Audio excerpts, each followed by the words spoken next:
ہر انسان اپنی جگہ کسی نہ کسی کو کچھ سکھا رہا ہوتا ہے، اس لیے کوشش کریں کہ لوگ آپ سے بہترین عمل ہی سیکھیں، بدترین نہ سیکھیں۔ خیر سیکھیں، شر نہ سیکھیں، بھلائی سیکھیں، برائی نہ سیکھیں۔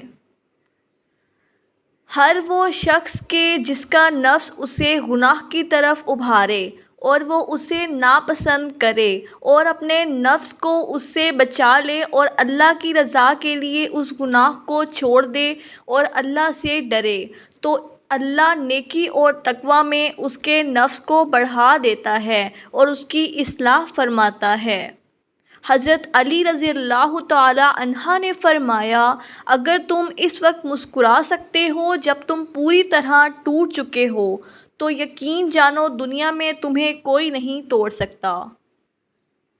اچھے لوگوں کا تمہاری زندگی میں آنا تمہاری قسمت ہوتی ہے اور انہیں سنبھال کر رکھنا تمہارا ہنر۔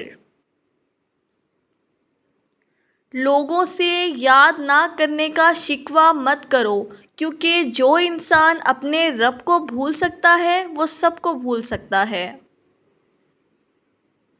دوست کے ساتھ اس نمک کی طرح رہو جو کھانے میں دکھائی نہیں دیتا لیکن اگر نہ ہو تو اس کی کمی محسوس ہوتی ہے۔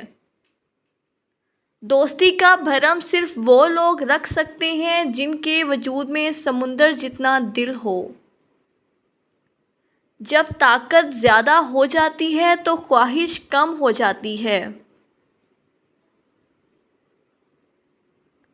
اپنا سر اونچا رکھو کہ تم کس سے ڈرتے نہیں، لیکن اپنی نگاہیں نیچے رکھو تاکہ پتہ چلے تم ایک باعزت گھرانے سے تعلق رکھتے ہو۔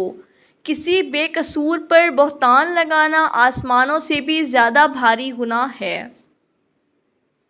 حضرت علی رضی اللہ تعالی عنہ سے پوچھا گیا کہ انسان برا کب بنتا ہے؟ فرمایا، جب وہ اپنے آپ کو دوسروں سے اچھا سمجھنے لگے۔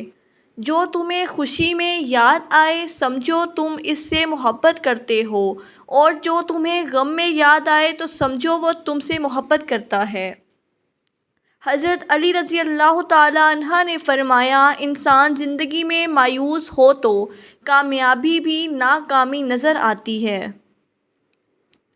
مشکل وقت آ جائے تو کسی کا احسان مت لو، کیونکہ مشکل وقت 4 دن کا اور احسان زندگی بھر کا ہوتا ہے۔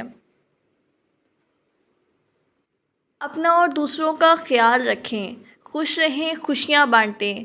اللہ حافظ۔